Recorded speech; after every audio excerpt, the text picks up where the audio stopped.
صورت پہ کراہت ختم ہو جائے گا. ایک چیز انجام دے تو کراہت کم ہو جائے گی لیکن پوری کراہت ختم نہیں ہوگی.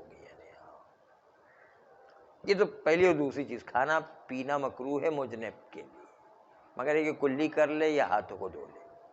دوسری چیز، تیسری چیز یہ کہ 7 آیات سے زیادہ قرآن مجید کی تلاوت کرنا مکروہ ہے. لیکن ہم نے کہا کہ عبادت کے اندر مکروہ کا مطلب ہے ثواب کم ہو جائے گا.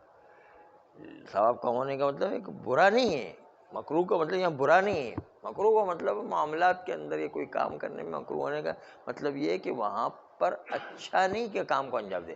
لیکن قرآن کی آیت 7 سے زیادہ بھی پڑھتا تو اچھا تو ہے لیکن ثواب کم ہو جائے گا. تو آیات کو پڑھنے میں مکروہ ہونے کا مطلب یہ ہے کہ ثواب باقی 7 سے زیادہ آیتیں پڑھیں گے تو ثواب کم ہو جائے گا. 7 آیات تک مکروہ بھی نہیں ہے. 7 آیت سے زیادہ پڑھیں تو مکروہ ہو جائے گا، یعنی اس کا ثواب کم ہو جائے گا. قرآن مجید کی آیت چاہے 7 آیتیں ایک ہی آیت کو 7 مرتبہ تکرار کریں پھر بھی وہ 7 آیتیں کہلائیں گی. ایک ہی آیت کو 7 مرتبہ پڑھتا ہے تو 7 مرتبہ 7 آیتیں کہلائیں گی. تو تیسری چیز یہ ہے کہ انسان 7 آیات سے زیادہ قرآن مجید کی آیت پڑھیں گے تو مکروہ ہو جائے گا، یعنی اس آیت کا 8ویں آیت سے ثواب کم ہو جائے گا. مکروہ کا مطلب یہاں پر یہ ہے. اور عبادات میں مکروہ کا مطلب یہی ہوتا ہے کہ ثواب کم ہو جایا کرتا ہے. چوتھی چیز مجنب پر جو مکروہ ہے وہ یہ ہے کہ قرآن مجید کی 3 چیزوں کو چھونا. نمبر 1 قرآن مجید کی جلد کو چھونا مکروہ ہے. نمبر 2 قرآن مجید کے حواشی کو چھونا مکروہ ہے. چاہے ترجمہ تفسیر ہو، قرآن کے الفاظ نہیں ہیں تو اس کو چھونا مکروہ ہے. اور قرآن مجید کے جو لکھے ہوئے لائنیں اس کے درمیان خالی جگہ پر ہاتھ لگانا وہ بھی مکروہ ہے، کیونکہ وہ بھی جو ہے درمیان کے اندر جو ہے خالی جگہ ہے. الفاظ قرآن کے درمیان ہاتھ لگائے، جہاں پر قرآن مجید کے الفاظ کو ہاتھ نہیں لگ رہے ہیں تب. جو 7 آیتیں جو کہی تھی اس میں مطلب یہ ہے کہ وہ سجدے والی کوئی آیت نہیں ہونا چاہیے، ورنہ سجدے والی آیت تو پڑھنا حرام ہے، کل گزر چکا ہے. 7 آیتیں سجدے کے علاوہ ہو تو پھر پڑھنا مکروہ ہے. اور قرآن کے الفاظ کو ہاتھ لگانا تو مکروہ ہے نہیں، قرآن کے الفاظ کو ہاتھ لگانا تو حرام ہے. الفاظ کو ہاتھ لگانا تو حرام ہے، لیکن ہاتھ لگانا اگر جو ہے جلد قرآن کو ہو جو چمڑے کی جلد ہوتی ہے، یا جو ہے حواشی ہو جو اطراف ہے، یا درمیان میں جو لکھا ہو اس کے درمیان کہیں خالی جگہ ہاتھ لگا تو اس میں جو الفاظ قرآن کو ہاتھ نہ لگ جائے، ہاں تو جنب کے لیے تینوں کو ہاتھ لگانا مکروہ ہے. جلد، حواشی اور درمیان، تینوں کو ہاتھ لگانا مکروہ ہے. 5ویں چیز جو مکروہ ہے انسان کے لیے، قرآن مجید کو جنب کی حالت میں ساتھ میں رکھنا بھی مکروہ ہے.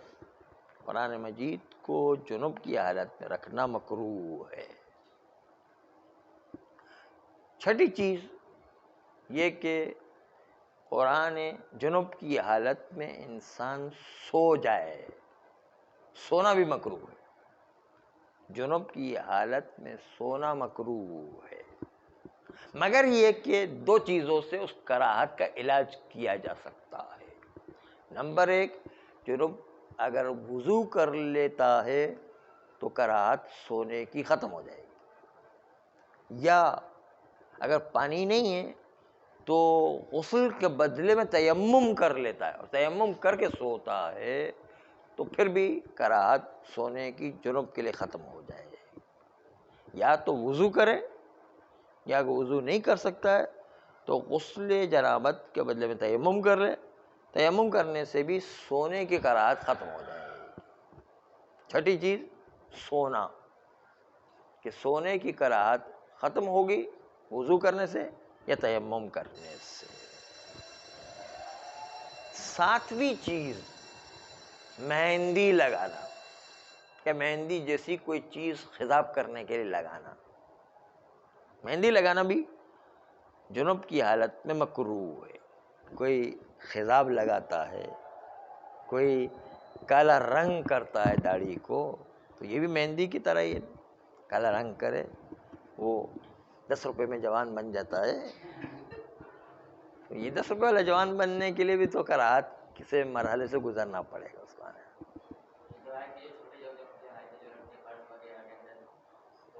ہاں وہ بھی قرآن مجید مکروہ ہو جائے گا، قرآن مجید کا حصہ ہے وہ بھی ہے نا.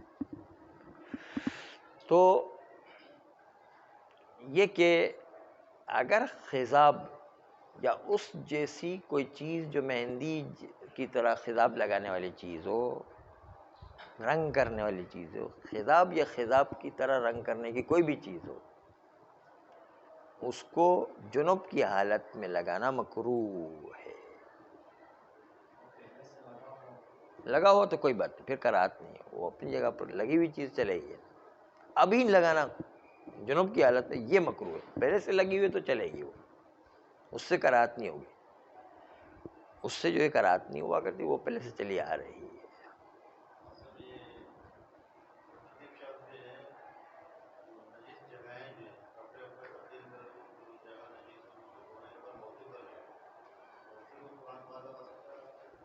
وضو کر کے قرآن مجید کو پھر بھی ہاتھ نہیں لگا. قرآن مجید کی کراہت جو باقی رہے گی، نہ وہ الفاظ کو چھو سکتا ہے حرام ہے، اور نہ حواشی کی کراہت دور ہوگی. وضو سے کراہت دور نہیں ہوگی اس کے لیے. پورا اس کے لیے تو غسل کرنا پڑے، چھونے کے لیے تو قرآن مجید کو وضو پورا غسل کرنا پڑے گا. 7ویں چیز تھی کہ مہندی لگائے یا خضاب کرنے والے کوئی چیز لگائے جنب کی حالت ہے تو مکروہ ہے. 8ویں چیز یہ کہ تیل لگائے، تیل مالش کرے. جنب کی حالت میں تیل مالش کرنا بھی مکروہ ہے.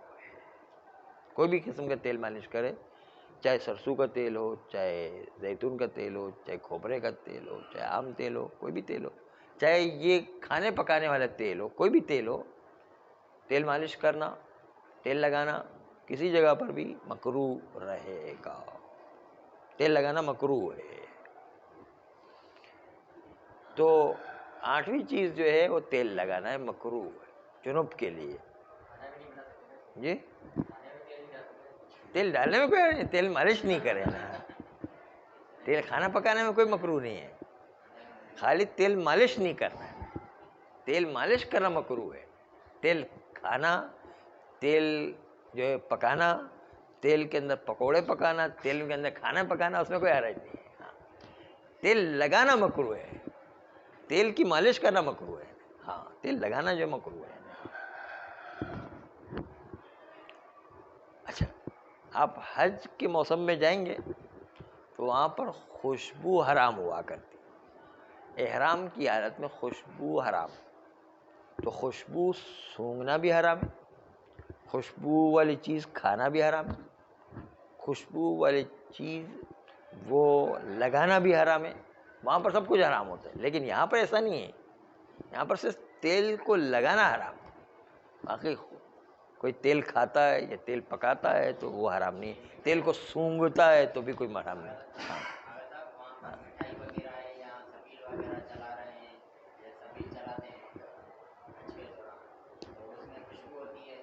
ہاں تو ہم اس سے پرہیز کریں گے، اس سے بچیں گے نہیں، کوشش کریں گے کہ وہ ہماری ناک میں خوشبو نہیں جائے. بچنا ضروری ہے. ہاں روح افزا یا زعفران والے کھانے ہوتے ہیں وہاں پر، تو وہ زعفران والے کھانے بھی نہیں کھا سکتے. صابن جو ہے لگا نہیں سکتے کیونکہ صابن لگانے سے بھی خوشبو آتی ہے نہیں. ہاں تو بہت سے صابنوں میں خوشبو ہوتی ہے، وہ صابن بھی نہیں لگا سکتے. نہانے کے لیے ایک قسم کا صابن، وہ جو ہے عرب لوگوں کا جاہلوں والا جو ہے صابن ہوتا ہے جس میں خوشبو ہی نہیں ہوتی ہے، وہ خاص طور پر وہاں ملتا ہے نا. ہاں وہ ملتا ہے وہاں پر.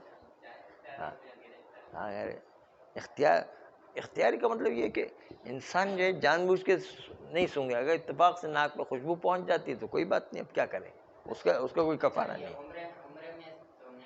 عمرے میں بھی یہی ہے، عمرے میں بھی ان ساری چیزوں سے بچنا ہے جو حج میں بچنا ہے. احرام پہن لیا تو سب چیزوں سے بچنا ہے نا.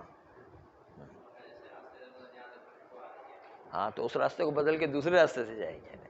ہاں دوسرے راستے، خوشبو نہیں، خوشبو سے بچنا ہے ہر صورت میں. اگر جان بوجھ کے اس راستے سے گئے تو کفارہ آ جائے گا.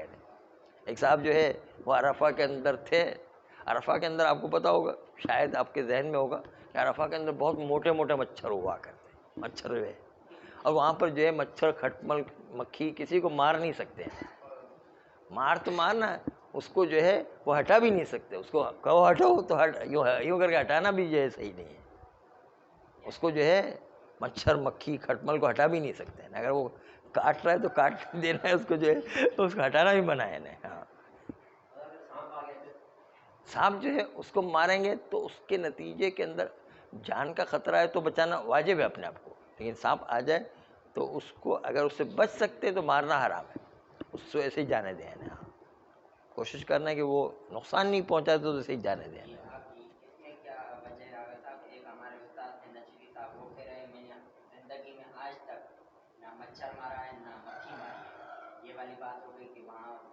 نہیں، وہاں کئی ایک اور فلسفہ ہے، وہاں پر یہ بھی ہے احرام کی حالت میں اگر بدبو کی کوڑے سے گزر تو ناک کو بند بھی نہیں کرنا ہے، وہ بدبو سونگھنا ہے نہیں، یہ بھی ایک شرط ہے۔ ہاں، وہاں پر احرام کی شرائط میں سے ہے نا، ورنہ کفارہ لازم ہے، کسی نے ناک بند کے تو کفارہ ایک بکرا آ جائے گا نا۔ ہاں، تو ایک بکرا جو ہے، ہاں ایک بکرا کفارہ کرنا ہے پورا۔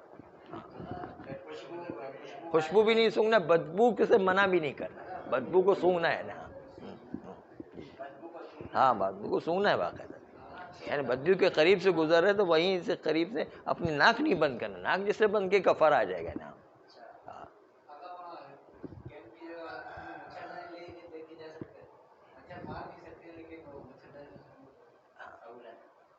ابھی آپ عرض کریں گے کہ وہ مچھر کھٹمل مکھی وغیرہ کو بھگا بھی نہیں سکتے، وہ جو ہے اگر آپ کے بدن پر آ گئے تو اس کو اڑا بھی نہیں سکتے ہیں نا۔ ہاں، مچھردانی کی بات بتاتے ہیں ابھی، نہیں واجب ہے، اگر اس نے کر لیا تو اس پر کفارہ آ جائے گا نا، یوں اڑا دی تو ایک کفارہ ایک بکرا چڑھ گیا نا۔ ہاں، ایک بکرا آ جائے گا، گناہگار الگ ہے، ساتھ ساتھ بکرا بھی آئے گا نا۔ ہاں ہاں، آج کے اندر بڑی ہاں ہاں راستہ چینج کرے کوئی مسئلہ نہیں، یا جو ہے وہ سونگے بغیر آدمی ناک کو ایسے ہاتھ پکڑے نہیں ہے، نہیں ایسے ہی جو ہے تھوڑا سانس بند کر کے نکل جائے تو کوئی بات نہیں ہے، لیکن یہاں ناک پہ ہاتھ کر کے بند کر کے تو کفارہ آ جائے گا نہیں۔ ہاں، چاہے کتا مارا ہوا ہے چاہے گدھا مارا ہوا ہے تو اس کے ناک بند نہیں کرنا ہے، یا کوڑا کرکٹ کے ڈھیر سے گزرے تو ناک نہیں بند کرنا ہے، ورنہ کفارہ آ جائے گا احرام کی حالت میں۔ سانس روک کے چلے جائے گا، وہ کر سکتا ہے۔ تو کھٹمل مکھی مچھر جو ہیں کسی بھی چیز کو مار نہیں سکتے، اور نہ کوئی جو ہے درخت کی پتی بھی توڑ نہیں سکتے ہیں، یہ سارے جو ہے پابندیاں ہوتی ہیں نا اس کے اندر، حتیٰ یہ بال کو کھجا بھی نہیں سکتے کہ بال گر گیا تو کفارہ آ جائے گا نا، سارے مسائل ہیں وہاں پر، احرام کے بہت مسئلے ہیں نا۔ کنگھی کرے گا، کنگھی سے اگر بال گر گیا تو کفارہ آ جائے گا نا۔ ہاں، سر تو وہ آخری میں منڈواتے جب جو احرام اتر جاتا ہے تب۔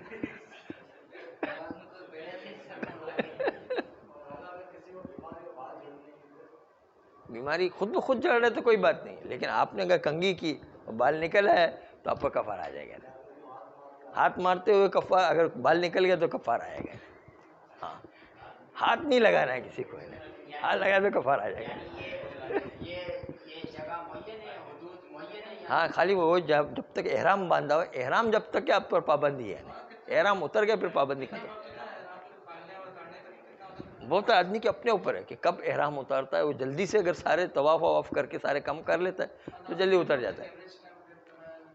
اگر جو ہے جاتا ہے نا تو جانے کے بعد پہلے عمرہ کرنا پڑتا ہے، عمرہ کرنے میں انسان کی اپنی مرضی ہوتی ہے کہ کتنی دیر میں عمرہ کرتا ہے، اگر وہ چاہے تو وہ 1 گھنٹے میں سارا پورا کام کر سکتا ہے، عمرہ پورا ہو جائے گا نا، 1 گھنٹے میں سارا ہوتا ہے۔ لیکن احرام کی حالت میں رہنا بھی ایک عبادت ہے، اصل میں وہاں کی عبادت ہی یہی ہے، اصل میں احرام کی حالت میں رہ کے طواف کرو، بس جتنا ہو سکے خانہ کعبہ کے طواف کرو، تو یہ خود ایک عبادت ہے، یعنی اصل میں پروردگار عالم آپ کو آزما رہا ہے کہ آپ کتنی اطاعت کرتے ہیں، آپ اپنی عقل کو چلاتے ہیں یا اللہ کی اطاعت کرتے ہیں، وہ دیکھنا چاہتا ہے اللہ۔ ہاں 24 چیزیں حرام ہوتی ہیں، تو وہ جو ہے اللہ ایسی پابندی لگاتا ہے کہ جس میں پریکٹس کروا رہا ہے نا کہ آپ اللہ کی کتنی اطاعت کرتے ہیں، آپ کی عقل چلاتے ہیں یا اللہ کی بات مانتے ہیں نا، ہاں یہ دیکھنا ہے. تو وہاں پر عقل نہیں چلتی ہے، پورے جو ہے اللہ کی اطاعت کرنا ہے. ایک صاحب جو ہے اس کے گال پر مچھر بیٹھ گیا عرفہ کے میدان میں، اور عرفہ کے میدان کے جو مچھر وہ بڑے پہلوان مچھر اچھا خاصا خون چوس جاتے ہیں. تو اس نے یوں کر کے مارنے کی کوشش کی، اس نے کہا بکرا بکرا بکرا، تو وہیں ہاتھ رہ گیا. یہ بھی ہوتا ہے. ہاں پھر ان کو پتا ہے بیوقوف جو ہے یہ سارے حاجی آئے، کوئی ہاتھ مارے گا تو نہیں. ہاں ان کو تو روک ٹوک ہمارے لیے، اس کے لیے کوئی روک ٹوک نہیں ہے. نہیں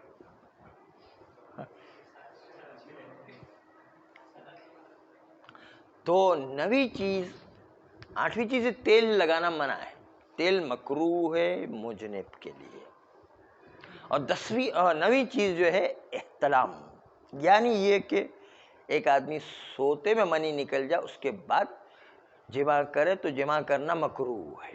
سوتے میں منی نکل جائے اس کے بعد جماع مکروہ ہے. تو یہ احتلام بھی مکروہات میں سے کہ اگر انسان سوتے میں مجرب ہو جائے اس کے بعد دوبارہ اپنے آپ کو مجرب کرتا ہے تو یہ مکروہات میں شمار کیا ہے. تو یہ 9 چیزیں مکروہ ہے: کھانا پینا، 7 آیتیں اس سے زیادہ پڑھنا، چھونا قرآن مجید کے حواشی اور جلد کو، اور جو ہے وہ قرآن مجید ساتھ میں رکھنا، سونا اور تیل لگانا، مہندی لگانا اور احتلام. یہ 9 چیزیں جو ہے مکروہ ہے انسان کے.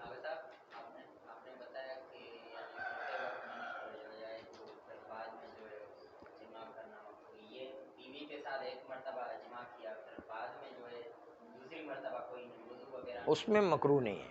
پہلا جو ہے وہ احتلام سے سوتے میں خود بخود نکل جائے پھر جماع کرے تو مکروہ ہے.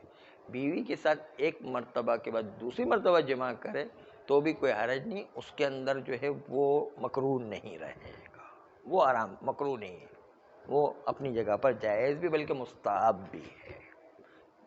وہ انبیاء کی سنت قرار دیا گیا بیویوں سے محبت کرنا، اس سے محبت کرنے سے مراد یہی جماع کرنا ہے. یہ جو ہے پیغمبروں کی سنت ہے، اس سے نسل انسانی آگے بڑھتی ہے اصل میں. تو یہ پیغمبر کی نسل آگے بڑھے یا مومن کی نسل آگے بڑھے، اس سے بہتر اور کیا کام ہو.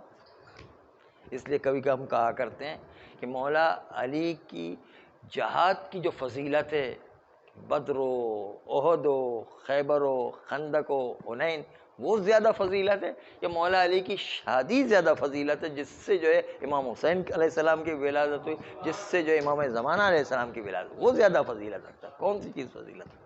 تو شادی اتنی فضیلت والی کہ کبھی کبھی جو ہے جنگوں کا بھی مقابلہ کرتی شادی. یعنی ہاں اسی لیے تو کہا کہ شادی جو ہے انسان کے آدھے ایمان کو محفوظ کر دیتا ہے، آدھے سے، بلکہ بعض روایات میں تو 2 ثلث سے ایمان کو محفوظ کرتا ہے. بعض روایت میں تو ایسا ہے ثلث سے ایمان کو حفاظت کرتا ہے، 2 ثلث، اور باقی آدھے میں یا باقی 1 ثلث کے اندر تقوی الہی اختیار کرو، خوف خدا، اس کی وجہ سے انسان اپنے ایمان کو محفوظ کرتا ہے.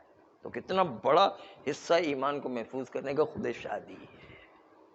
انسان جو شادی شدہ نہیں، اس کو سوچنے کی ضرورت ہے کہ شادی کتنی جلدی کرنا چاہیے، اور جو شادی شدہ ہے اس کو سوچنا چاہیے کہ مزید اور شادی کتنی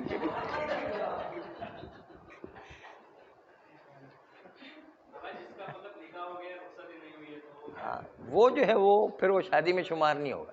جب تک کہ گھر میں خاتون آ نہیں جاتی تب تک وہ شادی شمار نہیں ہوگی. جب انسان پر ذمہ داری آتی ہے نانفقے کی تب جو ہے وہ شادی شمار ہوگی.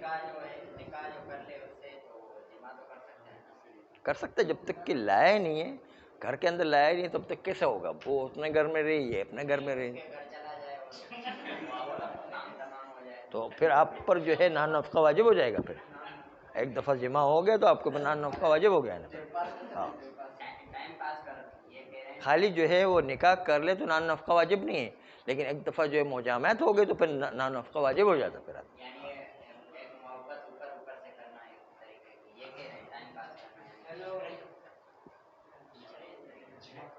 تو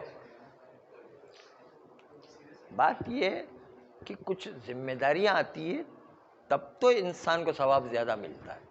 ذمہ داری آنے کے نتیجے میں اور کوئی مقصد پورا ہونے کے نتیجے میں ثواب ملا کرتا ہے. کوئی مقصد پورا کرے کہ خاندان کی ذمہ داری اٹھا رہا ہے اور ساتھ ساتھ جو ہے نسل مومن کو آگے بڑھا رہا ہے, اسی لیے تو ثواب مل رہا ہوتا ہے.